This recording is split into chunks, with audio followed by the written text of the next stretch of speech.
পৌরসভার আব্বাসের যে নির্বাচন তার দায়িত্ব পাওয়ার পরে আমি আজকে প্রথম সবার সঙ্গে বসলাম। এর আগেও হয়েছে, অনেক প্রস্তুতি মিটিং আমাদের হয়েছে। আমাদের জেলা সভাপতি, আমাদের এলাকার বিধায়ক এবং আমাদের জেলার প্রভারী, ওনারা সবাইকে নিয়ে আরও কয়েকবার তারা বৈঠক করেছে।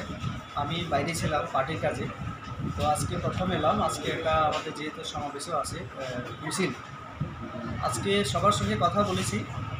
যতটুকু আমি বুঝতে পারলাম, আমাদের যেটা নির্বাচনের কাজ সেটা ভালোভাবে চলছে।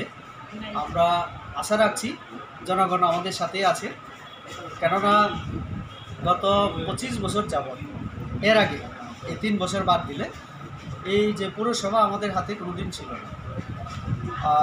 এবারে আমাদের সরকার হওয়ার পরে প্রথম নির্বাচন, কাজেই বিগত বছরগুলিতে সরকার অনেক কিছুই করেনি যতটুকু আশা করেছিল।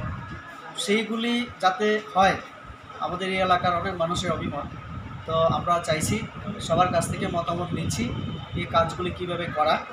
তো অনেকেরই বক্তব্য একমাত্র বিজেপি করতে পারবে, কারণ এই রাজ্যকে আমাদের মুখ্যমন্ত্রী বিপ্লব কুমার দেবের নেতৃত্বে 3.5 বছরে যেভাবে একটা ফাউন্ডেশন দেওয়ার চেষ্টা করেছে, রেল, যোগাযোগ ব্যবস্থা হোক, স্বাস্থ্যক্ষেত্রে হোক, পানীয় জলের ক্ষেত্রে হোক, তেমনি এই পৌরসভার ক্ষেত্রেও করবে বলে আমাদের এলাকাবাসীর মতামত।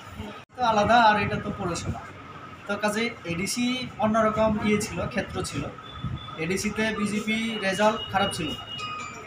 এডিসিতে বিজেপি আমাদের যুদ্ধ ধর্ম রাখতে গিয়ে আমাদের সিট কম ছিল। আমরা 12-13টা লড়াই করে আমাদের এখন 10-12টা আমাদের এমডি সিট। তো কাজে কোনোভাবে আমরা বলতে পারি না আমাদের রেজাল্ট খারাপ। এরকম আরও 5-6টা সিট ছিল যেখানে আমরা জিততে পারতাম, কিন্তু সেটাকে অন্যকে দিতে হলো, এটা যুদ্ধ ধর্ম পালন করতে গিয়ে, তার জন্য আমাদের একটু খারাপ হয়েছে। কিন্তু এইখানে তার প্রভাব কোনোভাবেই পড়বে না, কারণ ওইটা এডিসি এলাকা, এটা মিউনিসিপ্যাল এলাকা। তো কাজেই এখানের মানুষ অনেক সিপিএমকে দেখেছে, কিন্তু কোনোদিন বিজেপির শাসন তারা পায়নি। তার জন্যই বরং এখানকার মানুষ চাইছেন এখন বিজেপি প্রশাসন এখানে হোক, কাজ করুক, ড্রেনের কাজ, জলের কাজ, বিদ্যুতের বিভিন্ন যে প্রাথমিক যে আমাদের ন্যূনতম যেগুলি দরকার, মৌলিক আমাদের যে সমস্যাগুলি সমাধান। তৃণমূলের একটা বারবার